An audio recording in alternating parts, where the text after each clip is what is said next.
Hello, everyone. Welcome back to the Mediocre Takes podcast. Today, we're actually, what are we talking about right now? I forgot. Oh, right. Today, we're talking about vampires versus the Bronx. Let's just get started. So, in Vampires versus the Bronx, people start going missing in the Bronx, and a trio of friends realize it's because the Bronx is being taken over slowly by vampires. Together, they defeat the vampires. They're all white people, by the way. Coincidence? I don't think so. Yeah, it is a very important plot point.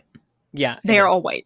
Okay, was it just me, or did the gang members' plot ending feel way too convenient? Like, I was completely expecting the vampires and the gang to team up and go after the main characters, but then the vampires ended up killing the gang, and I can't help but feel a bit disappointed, because they were working for the same person, you know? Well, vaguely. But the gang leader, he didn't have any actual true loyalty to the vampires or anything. You thought they were gonna team up? Yeah.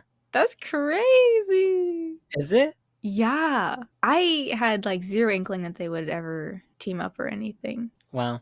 Wow.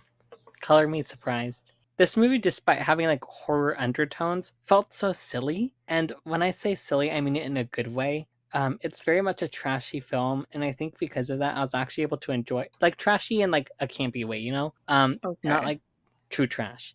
Um, Trashy. Come on, you know Clutching my the pearls. action scenes. You know what I'm talking about. No, I actually don't. Trashy. Okay, you used an Okay, incorrect okay. word. Whatever, fine. I think I was able to enjoy it because of that. Because if it was different, I probably wouldn't have enjoyed it the same way. The ending is too convenient. Like, you're telling me people believe that there are vampires now when at first people did not believe them. I think that was way too convenient. I also was kind of disappointed in the way the vampires died. I'm so glad Miguel didn't get the girl at the end of the day. I was so not interested in that plotline, and I don't think anyone who watched this movie was interested in that plotline either. So I don't know why I was there. Well, okay, so I'm so glad that there wasn't a kiss at the end, and I'm so glad that they didn't make it a weird age gap thing, and I'm also so glad that everybody, literally everybody recognized that there was like an age gap, a weird age gap, and like his friend was literally like, "Whoa, like slow down, she's 16," and Miguel was like, "Yeah, I know." So like I love that they were all competent and aware of it, and I actually think that it was sort of like a nudge to how other movies will have that scenario where like this younger kid is into this older girl and like they end up getting together at the end. I think it was sort of like pointing at that and sort of making fun of it. Yeah, I can definitely see that, and I'm honestly happy that they went that route because it would have been so weird if they didn't. You know, I like the moms in this movie; they were nice. I think the dialogue and the characters are all really strong. This trio of friends all have strong character dynamics and have really good chemistry with each other, which really sold the movie for me. I like the themes of gentrification in this movie, even though it was a bit too obvious with the themes at times. I still liked it. Marco, what were your first thoughts on the white lady? I forgot her name, but you know, the white lady. To be honest, I suspected nothing, but I probably should have. I think it's funny because when I first saw her, she was more frightening than the gay vampire. I don't know if he's gay, but he had mannerisms, you know? I don't know if he's gay, but he's gay. You know. Yes. But I just feel like just like the way she existed made me feel like they were gonna go one of two directions. She was either gonna be just like this like aloof doofus who sort of just like stumbled into all of this and somehow would later on help them.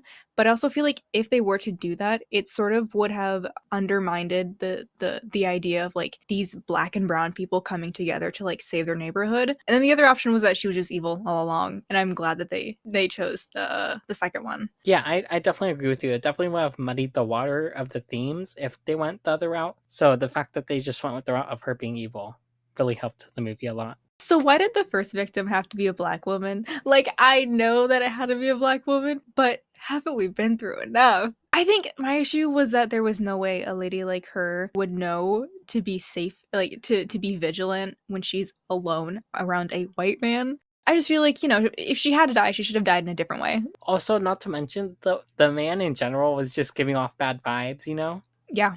Yeah, so I don't know why she didn't expect anything, because like from the very beginning, the moment we first saw him and he started talking, I was like, this man is off. I think I'm gonna say it was because she was excited to like move into the suburbs. Ugh. But also her death was a little strange.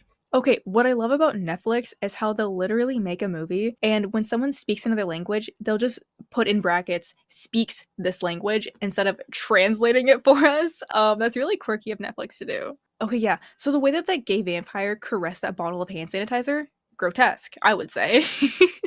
Okay, Marco, if I were to frantically tell you that I just witnessed a vampire kill someone, would you believe me? No, to be honest. Okay. Okay. But Nothing. I was just asking you a question. I feel like this is one of those hard hitting questions that I asked. Like, remember the last night I came up with the hard hitting question of would you still love me if I was a furry? I Oh feel like my that's like god. the same level. I think yours was a little more intense than mine. Okay, good point. Here's the thing about all of the evil villains' plans basically being in one thumb drive and the key both conveniently being in a pencil bag placed in an easy to reach area. I don't care. I don't care because not everything has to be a 5D chess game, complex work of art. Sometimes it can just be an uplifting story about a community coming together to kill gentrifiers. Also, Tony's death was actually heartbreaking. I was hoping that there was a chance that there was going to be a chance of him like being taken as a hostage or them turning him into a vampire and having this scene where like he has to fight the kids and like at some point he's like this part of his humanity comes out and he's like, oh no, like I'm with you guys, and like he fights against it and helps them fight the other vampire. But ultimately his death does enhance the story even if he didn't deserve it. Was I the only one who felt like the priest sort of looked a bit like Ice Cube? Like, okay.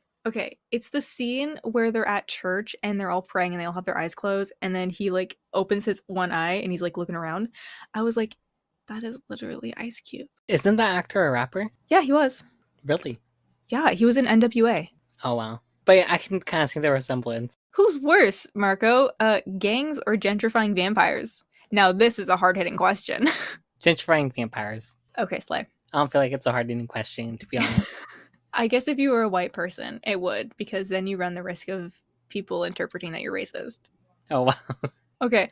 Have vampires ever looked scary? Like, I'm thinking back on all the vampires and all the media I've consumed, and I don't think I've ever been scared of them. I think it's because there's a level of pretentiousness and just like whiteness that I feel like is inherent to the story of vampires, and I think that just makes me irritated with them and not scared of them. Ever since the Twilight Sparkle, I don't think I've been able to take vampires seriously. You know what I'm talking about, though, right? Yeah, in You the know hit about the films sparkle? Twilight. Yeah. But before that, were you scared of vampires? I don't know, to be honest.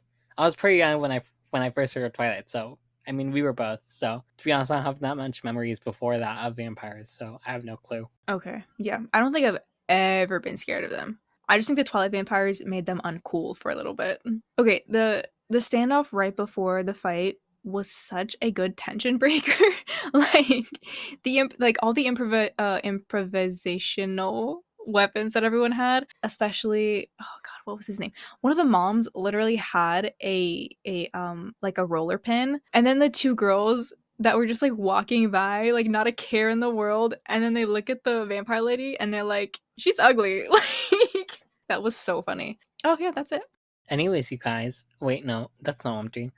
Overall, I think this is a really fun movie. I just think it's like a nice time. I would strongly recommend this if you're looking for something that's fun. I feel like all the characters are pretty strong in this, especially Miguel. I think he's a compelling main character. I do think they overdid it with the themes at times, but at the same time, I don't really care because I still think it was a good movie overall, even when the themes were like beating a dead horse. So yeah, this was a fun movie. Yeah, this was actually less bloody and violent than I thought it'd be, and I really like that. This was a really solidly written story about three boys saving their neighborhood. What I really appreciate is how they were able to even give the minor characters strong personalities, and not just Tony, but like the live streaming girl, the like guy duo, Frank, even Frank had a personality. They made the minor characters not feel disposable, which is something more media should do. I genuinely cannot believe it took me 4 years to finally watch this, but I'm glad I eventually did. Anyways, you guys, that's our thoughts on Vampires versus the Bronx. If you want to send us a voice message on Spotify for podcasters, there'll be a link in the description to do so below. That's Instagram, Bluesky, TikTok, and YouTube channel, which will also be in the description. And that's everything, so goodbye.